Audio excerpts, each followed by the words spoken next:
Hi, church. Happy Friday. We hope that you had a wonderful Thanksgiving holiday. Perhaps you've already got your Christmas decor up in your homes. Thank you so much this last Sunday for taking some time with us to, during our prayers, reflect on the colonial history of this holiday of Thanksgiving and to understand that there's so much that we haven't done to support our Indigenous siblings in this country. And that is a really important place for us to start when we talk about Thanksgiving.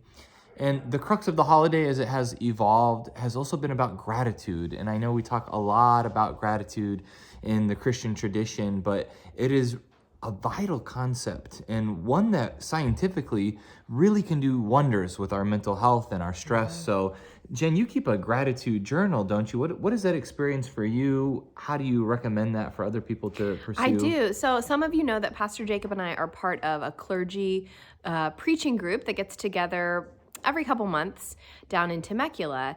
And one of the practices that we took on as a group was an optional gratitude journal.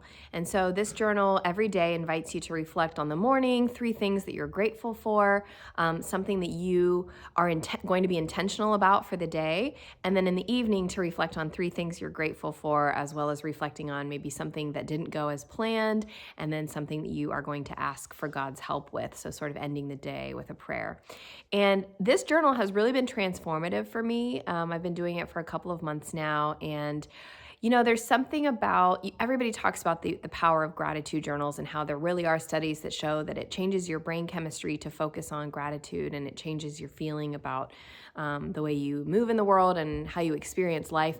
I've really found that to be true for me. And there's something about it's not a one-time thing to just say what you're grateful for, like on Thanksgiving Day as you go around the table. There's something about doing it daily that has been powerful for me. And there's something about, I don't know, maybe like the 3rd or 4th week of this practice that something kicked in for me that felt like I found myself every day looking for what I was going to write down and record with gratitude that evening.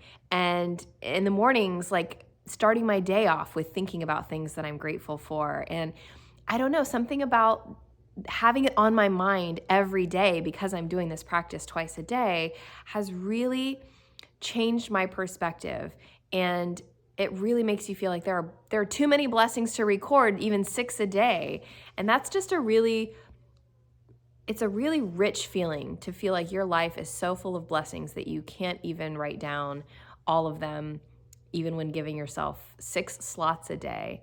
And so I invite you to think about maybe starting a gratitude journal if you don't have one already, and really sticking with that daily practice. It doesn't have to be twice a day, but even just thinking about it every day for a sustained amount of time. Maybe give yourself a minimum of 1 month, maybe aim for from now until New Year's or beyond.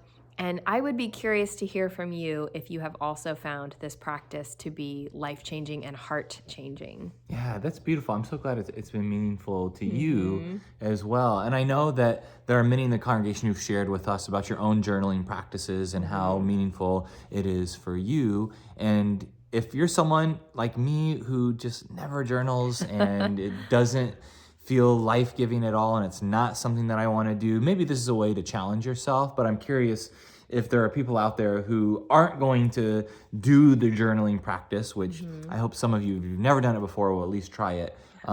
But what else could people do? I mean, just jotting something down on a sticky note, or what are ways to kind of have that Yeah. intentional I gratitude? think, yeah, cultivating gratitude can come in so many different ways. I think it can even be intentionally speaking out loud something that you're grateful for every day. Mm, And that can be in the form of telling your partner or spouse or a good friend of yours every day how much they mean to you, intentionally reaching out to your children or acquaintances every day, writing thank you notes every day.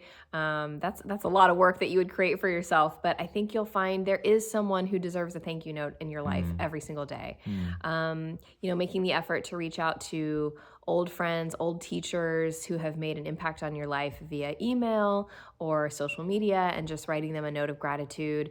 All of these things, when we reflect on, like, who might I extend gratitude towards today?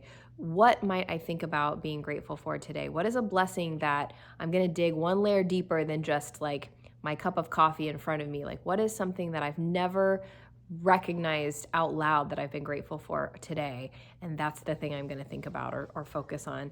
And I think that's when you really start to go deeper with it, when you go a layer deeper I like and that. reflect on that. I Yeah. like that. And when you were sharing alternate practices, even the idea of, if instead of writing something down, speaking it out loud, it's kind of a form of a prayer. A prayer doesn't have to begin with the words, "Dear God," and end with Right. "Amen," but speaking something out loud Yeah. each day, even for 1 second, where you kind of pause and I am grateful for, and then fill in the Yeah. blank and saying that out loud, that can be really transformative. Yeah.